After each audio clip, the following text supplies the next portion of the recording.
गुजरात चुनाव में भाजपा हारेगी। एक तरफ मोरबी का दुखद हादसा हो रहा था और दूसरी तरफ मोदी जी अपना काम कर रहे थे। वो किस तरह से मिलने गए आपने देखे सोशल मीडिया पर जो आई है पिक्चर है कि लोगों ने बेड बदल दिया, मरीज बदल दिया, उसी बेड पे पहले कोई दूसरा मरीज था, फिर दूसरा मरीज था, पेंटिंग हुई, डेंटिंग हुई, सब कुछ ये दिखाने का काम किया।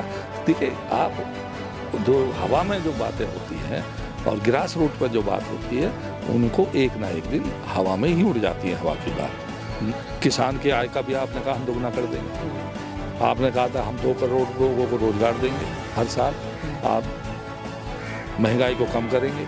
पूरे देश के जो चैनल है वो तो भाजपा के अलावा उन्हें कुछ दिखाई नहीं देता। 2014 में गैस का दाम ये था, आज ये है। 2014 में पेट्रोल का दाम ये था, आज ये है। खाद का दाम ये था, आज ये है। वो आईना साथ। दोस्तों आदाब, नमस्कार, सत श्री अकाल। मैं बिलाल अख्तर एक बार फिर स्वागत करता हूं एक और नई वीडियो में। जैसे कि आप सभी को मालूम है कि गुजरात चुनाव की डेट आ चुकी है और देश में बहुत सारे मुद्दे, उन सभी पे बात करेंगे। आज हमारे साथ मौजूद है कुंवर अय्यूब अली साहब, इनसे बात करेंगे। सर पहले तो बहुत बहुत स्वागत है आपका हमारे चैनल पर। आपसे पूछना चाहता हूँ, क्या लगता है गुजरात में चुनाव है, क्या लगता है क्या होगा गुजरात चुनाव में? गुजरात चुनाव में भाजपा हारेगी। मतलब आपने कैसे कहते भाजपा हारेगी? 27 साल से मैं भाजपा इसलिए हारेगी कि जिन उम्मीदों के साथ लोगों ने, जनता ने भारतीय जनता पार्टी को वोट दिया जी, और जो पीढ़ी मोदी जी ने जो वहाँ बोया पौधा, वो 22 साल 27 साल हो गए इस काम को, वो पीढ़ी रिटायर हो चुकी है। जो नया लड़का है जो 20 साल के बाद पैदा हुआ है उसको हिंदू मुसलमान नहीं चाहिए, उसको चाहिए रोजगार, उसको चाहिए गाड़ी अच्छी चाहिए, उसको अच्छा स्कूल चाहिए, अच्छा मेडिकल कॉलेज चाहिए, सारी चीज़ें चाहिए, अच्छी सड़क हो, अच्छे मकान हो, अच्छा इंफ्रास्ट्रक्चर हो, बढ़िया नौकरी हो, बढ़िया उसका भविष्य हो, ये चाहिए उसको। लोग फ्रस्ट्रेट हैं, वो हम लोग कागजों में लगा लेते हैं कि साहब ये है वो है, ऐसा नहीं है। लोग अंदर ही अंदर महंगाई से इस कदर त्रस्त हैं कि आम आदमी को अपना घर चलाना मुश्किल हो रहा है। जैसे कि भाजपा के अध्यक्ष हैं, उन्होंने कहा है कि गुजरात को मोदी जी ने नंबर 1 पर ला कर खड़ा कर दिया, लेकिन आप फिर भी कह रहे भाजपा हारेगी या हार पाएगी इस तरीके से? नहीं, किस चीज़ में नंबर 1 पर ला के? विकास में नंबर 1 पर ला के खड़ा कर दिया। हाँ, अभी मोरबी में भी विकास हुआ, वो भी नंबर 1 ही रहा। अभी शराब पी करके कितने लोग मर गए, वो भी नंबर 1 ही रहा। एजुकेशन में क्या हाल है क्या नहीं है, आप सिवाय कागजों पे कहने में और करने में ज़मीन आसमान का फ़र्क है। लोग प्रैक्टिकली महसूस करते हैं। आप और हमें गुजरात की छवि दूसरी दिखती है, लेकिन जो गुजरात में बैठे लोग हैं उन्हें वास्तविकता का पता है।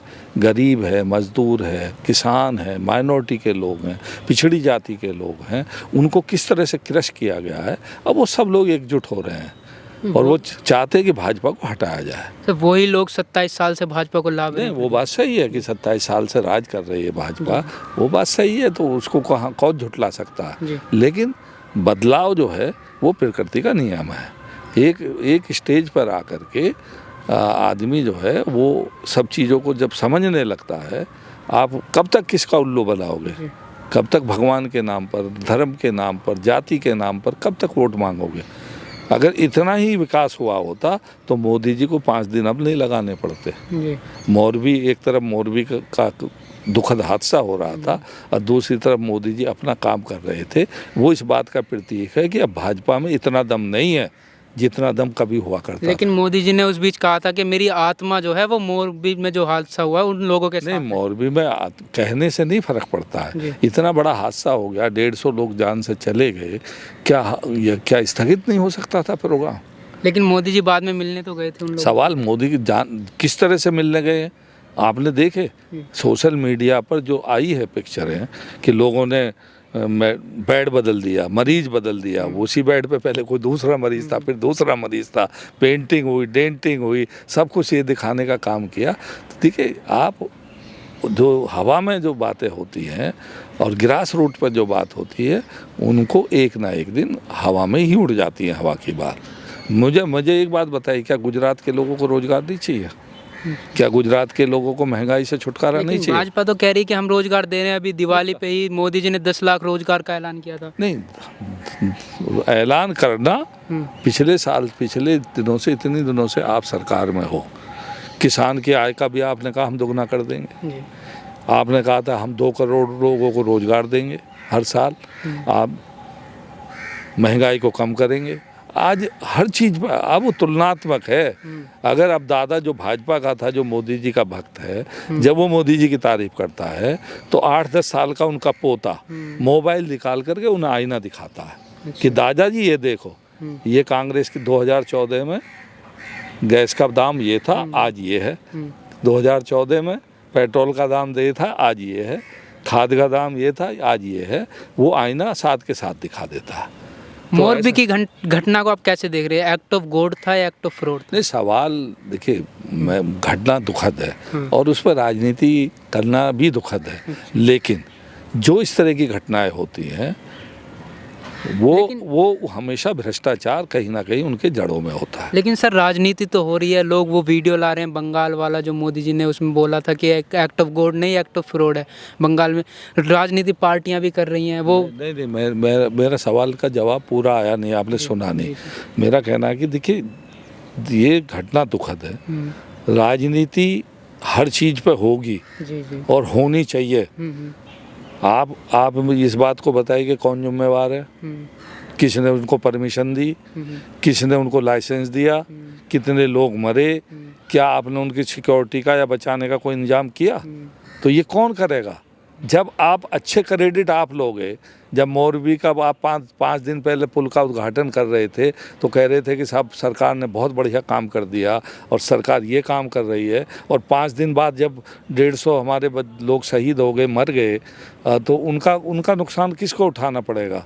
क्रेडिट आप लोगे, डिस्क्रेडिट किसी और को दोगे? ये नहीं चलने वाला है। मोरबी की घटना की जितना की निंदा की जाए कम है। और आप जो सर्वे आ रहे हैं, मोरबी की घटना से पहले बीजेपी का गिराफ कहाँ था और मोरबी की घटना के बाद भाजपा का गिराफ कहाँ है, इसका अंदाजा आपको लग जाएगा। लेकिन सी वोटर्स का सर्वे आया, उसमें भी भाजपा जीतती दिख रही है। सवाल सी वोटर के सर्वे का नहीं है, सवाल तो पूरे देश के जो चैनल हैं वो तो भाजपा के अलावा उन्हें कुछ दिखाई नहीं देता। तो चैनल्स के बारे में अब कुछ कहना या उनका जो प्रेडिक्शन है उनके बारे में कोई बात कहना, वो मैं समझता हूँ कि उस पर अब जनता भी विश्वास नहीं करती है। ये तो मैं शुक्रिया अदा करना चाहता हूँ आप जैसे साथियों का कि जो सोशल मीडिया पर यूट्यूब चैनल चलाते हैं, व्हाट्सएप बनाते हैं, फेसबुक है, ट्विटर है, इंस्टाग्राम है, ऐसे बहुत सी चीज़ें जिनसे सच्चाई का पता लग जाता है। लेकिन सर बहुत सारे सोशल एक्टिविस्ट हैं, वो कहते हैं कि जो देश की ईडी है, सीबीआई है और जो इलेक्शन कमीशन सब बिका हुआ है, ईवीएम में घोटाला है। ये सोशल एक्टिविस्ट हर दिन आए नए सवाल उठाते रहते हैं कि ईवीएम में भी घोटाला है। तो आपको क्या फील होता है? मैं तुमसे एक बात पूछना चाहता हूँ, क्या इस देश में विपक्ष के लोग ही बेईमान हैं? अच्छा। भाजपा के शासन, मध्य प्रदेश में शासन, अब आपका राजस्थान में शासन रहा, गुजरात में इतने दिन से शासन है, हिमाचल में रहा, उत्तरांचल में रहा, क्या एक भी आदमी के रेड, ईडी की, सीबीआई की रेड पड़ी है? अच्छा। एक आदमी का तो बताओ आप। अमित शाह जी का बेटा कितना बड़ा आदमी हो गया, ये किसी ने पूछा? बीसीसीआई के सचिव हैं वो। किसी ने पूछा कहाँ से पैसा है? तो अगर मान लो आप रामराज की बात करते हो, रामराज में ऐसा नहीं है कि आपका बेटा तो अच्छा रहेगा, दूसरे का बेटा बेईमान रहेगा, या वो खराब रहेगा तो खराब रहेगा। रामराज का मतलब सबको इक्वलिटी की बात करो। आप सबके लगवाओ छापे, हम तो स्वागत कर रहे हैं। अच्छा। सबके लगाओ छापे, एक दोरे से लगाओ, एक बल्कि अलग से इन्वेस्टिगेशन टीम ही बना दो, हर जिले एक पूरा डिपार्टमेंट बना दो कि जितने भी पॉलिटिकल लोग हैं, छोटे से लेके बड़े तक, सबकी सर्च होगी, कराओ ना। मतलब बीजेपी वालों पे भी सबकी हो ना, A to Z पता लग जाएगा। एक आदमी में इतना धन है मेरे भाई कि आप अंदाज़ा नहीं लगा सकते। ये हमारे हिंदू भाइयों को भी बेवकूफ़ बनाते हैं। सर आपने भी ये एक जिक्र किया अमित शाह के बेटे का, तो आपने मतलब परिवारवाद का, लेकिन बीजेपी तो अब तक दूसरी पार्टियों पे इल्ज़ाम लगाती है कि परिवारवाद की राजनीति होती है, राजा का बेटा ही राजा बनता है। अब बीजेपी में कल्याण सिंह जी का बेटा MP है, उनका पोता मंत्री है यहीं यूपी में। राजनाथ सिंह का बेटा तुम्हारे नोएडा से MLA है। आपका जो है BCI जो अभी अमित शाह जी का बेटा है ही, BCCI से। हाँ, प्रेम सिंह धूमल का बेटा अनुराग ठाकुर वहाँ है, कौन सा नहीं है। आप जो वहाँ की राजस्थान की जो चीफ मिनिस्टर थी उनका बेटा MP है। आप किसकी बात करते हो? परिवारवाद तो यहाँ इस देश में थम नहीं सकता, सिवाय कहने और कहने के लिए अलग बात है। लेकिन जहाँ ज़्यादातर चुनाव होते हैं भाजपा वहाँ जीत कर आती है, तो आपको क्या लगता है ऐसी कौन सी वजह है जो जनता भाजपा को के तरफ ज़्यादा आकर्षित है और पार्टियों को नहीं देख रही है? अच्छा, तुम भगवान से लड़ लोगे, भगवान से जीत जाओगे? बताइए। तो जब भाजपा चुनाव को भगवान से करवा देती है तो कैंडिडेट कहाँ रहेंगे? तो भगवान ही जीतेगा। अच्छा, भाई आप मुझे बताओ कि कोई ऐसा एक चुनाव बताओ, चुनाव में शुरुआत कहीं होगी और चुनाव आते आते पता लगेगा कि साहब जो है ये तो भगवान से मुकाबला हो गया। लेकिन वो कहते हैं हम सबका साथ, सबका विकास और सबके विश्वास की बात करते हैं, हम धर्म की राजनीति नहीं करते। और अभी उनका JP नड्डा जी का बयान था कि सबसे ज़्यादा जो उज्ज्वला योजना हुई, होम योजना हुई, इसमें सबसे ज़्यादा मुस्लिम लोगों ने वो फ़ायदा मिला इसका। नहीं, वो धर्म की राजनीति, देखिए कहने में और करने में राजनीति में ज़मीन आसमान का फर्क है। आज उत्तर प्रदेश में उनकी सरकार है, देश में भी उनकी सरकार है। उत्तर प्रदेश में जो पुलिस की गोली है वो मुसलमान के ठाए से घुटने में लगती है जी। मतलब बहुत फास्ट स्पीड से जाती है और बाकी लोगों के लिए वो बराबर से निकल जाती है, निशाना चूक जाता है। तो ये उनकी मंशा को दर्शाता है। यानी आप कह रहे भेदभाव हो रहा है? नहीं, भेदभाव तो दिखाई दे रहा, मैं क्या कह रहा हूँ, सब कह रहे हैं। तो आप एक वरिष्ठ अधिवक्ता भी हैं, आप एक पार्टी के वरिष्ठ नेता भी RLD के, आपको क्या लगता है क्या देश में जो भाजपा की सरकार चल रही है क्या सब कुछ देश में सही चल रहा है? नहीं, देखिए बेसिकली सरकार के दो काम हैं जी। एक तो सरकार का काम है जो बुनियादी चीज़ें हैं वो लोगों को प्रोवाइड करानी चाहिए, जैसे एजुकेशन है, फूड है, आपका हेल्थ है, ट्रांसपोर्टेशन है। इनके बिना आदमी ज़िंदा नहीं रह सकता। बिजली है, पानी है, सड़क है, दवाई है, गोली है, ये सब चीज़ें चाहिए। तो बेसिकली सरकार बहुत से लोग कहते हैं, भाजपा हमारे भी साथी कहते हैं यार सड़क में तो मज़ा आ गया भाई, सड़क तो बहुत टनाटन बन गई। हाईवे मानते हैं आप विकास हुआ है? नहीं, विकास के दो पैमाने, वही मैं बता रहा हूँ। सड़क टनाटन बनी, अच्छी बात, लेकिन अगर वही दहपे की बन जाती सड़क टनाटन, कमालपुर तक चली जाती, वही अगर जो है सिकेड़े वाली हावल मदापुर की भी बन जाती, वही नाहल की और ढबारसी की भी बन जाती, तो कुछ बिगड़ता नहीं, तब भी अच्छा लगता, लोग उनकी वाहवाही करते। लेकिन अगर आप सड़कों में भी पक्षपात करोगे कि सड़क कौन से गांव की बनेगी, कौन से गांव की नहीं बनेगी, तो कल को मान लो सड़क पर कुछ वो जा रहा, बस जा रही है और बस भी कहेगी कि सब इसको बिलाल को बिठाना, ये वाली को नहीं बिठाना, तो अच्छा लगेगा क्या? पक्षपात। देखिए विकास जो है बेसिकली बड़े लोगों के लिए विकास है, गरीब आदमी के लिए भाजपा की सोच जो है वो ठीक नहीं है। किसानों के लिए का दुगनी आय करेंगे, गन्ने का भुगतान करेंगे, आलू किसान परेशान हो गया, धान का किसान मर गया, अभी गन्ने के किसान का भुगतान नहीं हुआ, 1 पैसा रेट नहीं बढ़ा। तो ये ऐसी सारी चीज़ें हैं कि आप इनके बारे में अगर उनसे बात करोगे तो इन पर चर्चा नहीं करते, बस कहेंगे देखिए रामचंद्र वहाँ तो अयोध्या में मंदिर तो बना दिया, अच्छी बात है। लेकिन मंदिर बनाया ना उन्होंने, वादा किया, पूरा किया नहीं, मंदिर सुप्रीम कोर्ट ने बनाया, उनका क्या एहसान है इसमें? और पूरे देश की जनता चाहती थी, किसी ने प्रोटेस्ट नहीं किया। लेकिन वो कहते कि मैं तो इस बारे में मुसलमान भाइयों को भी बधाई देना चाहता हूँ कि सुप्रीम कोर्ट का निर्णय आया, एक भी मुसलमान ने विरोध नहीं किया, एक ने भी, बताइए किसी ने विरोध किया हो? और वो इसलिए नहीं किया कि संविधान में ये लिखा है कि जो आदेश है सुप्रीम कोर्ट का वो सबको मानना चाहिए। लेकिन अब जो कुछ लोग जो जिस तरह के नए मुद्दे उखाड़ रहे हैं, उन लोगों को भी उनको गिरेबान में झांकना चाहिए कि 1950 में ये बन गया कि 1950 में जो स्थिति है अयोध्या को छोड़ करके बाकी चीज़ों को मुद्दे नहीं उठाने चाहिए। लेकिन उनको मालूम है इस बात का कि अगर तुम इन मुद्दों को नहीं उठाओगे तो वोट नहीं मिलेगा, चूँकि वोट के लिए उन्होंने काम किया ही नहीं। उनका एक भी काम ऐसा नहीं है, अगर हिंदू मुसलमान के मुद्दे को अलग रख दो आप, एक काम ऐसा नहीं है जो एक हमारा हिंदू भाई एक वोट दे दे उन्हें, तो अल्टीमेटली उनकी मजबूरी है। अच्छा। तो उनको घूम फिर करके धर्म पे ही आना पड़ेगा अगर उनको जिंदा रहना। और हम लोगों को, विपक्ष के लोगों को ये करना चाहिए कि हमको समझाना चाहिए कि धर्म अलग चीज़ है।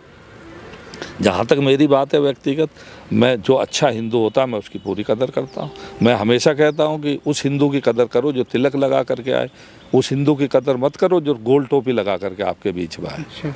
वो नाटक कर रहा है। अच्छा हिंदू होगा वो हमेशा होगा। हिंदू धर्म तो इतना लिबरल धर्म है, क्या बात करते हो आप। पैर लगा करके अगर चींटी मर जाए तो 10 बार हाथ जोड़ता है। ये तो हमने अपनी आंखों से देखा है। कोई मजार आ जाए हम लोग उसको नहीं हाथ जोड़ते, हिंदू जोड़ता हाथ उसको। हमें जब पता लगता है कि भाई क्या हुआ, हम गाड़ी में बैठे हुए जाते तो पता लगता है कि यहाँ बाबा की मजार थी यार। तो इतना हिंदू धर्म तो इतना लिबरल एटीट्यूड है। और हम लोगों ने अगर उसको, अगर हम लोग की देखिए, हमें अपने बारे में भी चिंतन करना चाहिए। मैं तो ख़ास तौर से मुसलमान भाइयों से कह रहा हूँ कि आप सोचिए कि आखिर ये वजह क्यों हुई। जहाँ दहपा कमालपुर है या आपका जो है वहाँ त्यागियों का भी गांव है, आपका दहपे में त्यागी रहते हैं, हिम्मतनगर है, सारी चीज़ है। कैसे संबंध थे पहले, अब हैं वो संबंध, क्यों खराब हुए। भाई भाजपा तो चाहती थी कि भाई हिंदू मुसलमान हो, लेकिन हमने क्यों नहीं रोका। हमने कहा कि नहीं, आज पश्चिमी उत्तर प्रदेश में मुस्लिम आबादी ज़्यादा है तो वो इसलिए है कि यहाँ के हिंदुओं ने बंटवारे में हमारे मुसलमान बुजुर्गों को कहा कि नहीं हम आपको नहीं जाने देंगे, आप हमारे भाई हो, आप हमारा कौन हो। लाठी लेके खड़े हो गए, एक आदमी का बाल बांका नहीं हुआ, सारी की सारी आबादी यहाँ रह गई। सबने कहा कि नहीं हम अपने भाइयों के साथ रहेंगे, हम नहीं जाएंगे मुसलमानों के मुल्क में। और आज जो हालत हुए तो क्यों हुए, इस पर सोचा किसी ने? कौन सोचेगा? आप थोड़े ही सोचोगे, हमारे बुजुर्ग ही सोचेंगे, उन्हें सोचना चाहिए। तो ये थे हमारे साथ कुंवर अय्यूब अली। आपने इस तरह की बातचीत सुनी। अगर आपको इस तरह की बातचीत पसंद आए तो वीडियो को करना लाइक, चैनल को करना सब्सक्राइब। मैं सहयोगी जायद के साथ बिलाल अख्तर, धन्यवाद।